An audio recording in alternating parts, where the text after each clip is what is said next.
À propos, pour éduquer moins bête. Une émission produite par le pôle éducation de l'Union franco-belge.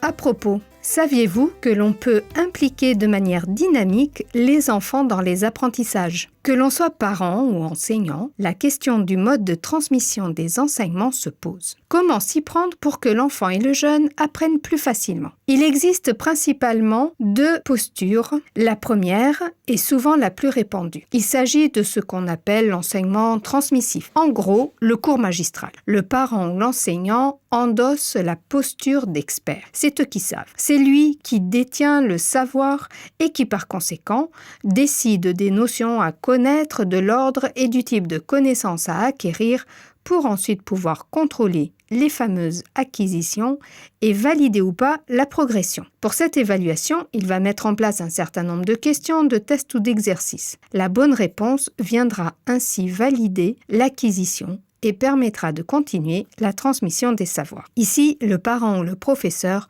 entretient une relation verticale puisque c'est lui qui tient les rênes du cours, discours, rythme, activité, etc. Et puis, il y a une deuxième posture. Celle-ci est davantage basée sur l'enfant ou le jeune qui désire apprendre. Le parent ou l'enseignant cherche davantage à offrir une expérience d'apprentissage qui soit équilibrée. Alors pour ce faire, il va chercher à concevoir et à gérer des situations d'apprentissage favorisant le développement des compétences. Inspirées de la réalité, ces expériences offrent aux enfants comme aux jeunes l'occasion de mobiliser leurs acquis précédents et d'en acquérir d'autres en les renforçant. La place de l'adulte ici n'est donc plus de détenir le savoir, mais au contraire de faciliter l'accès à ce savoir.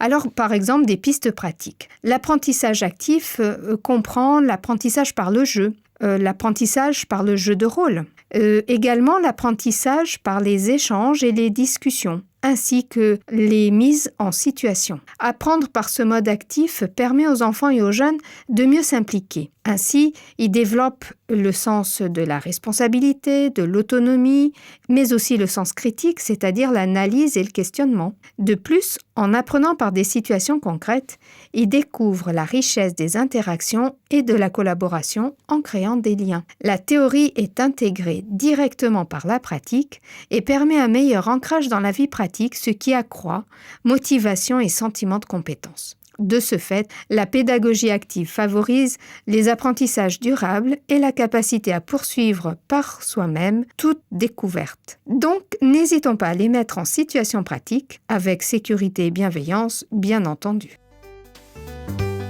C'était À propos, présenté par Anna Aurouz. Une chronique produite par le pôle éducation de l'Union franco-belge.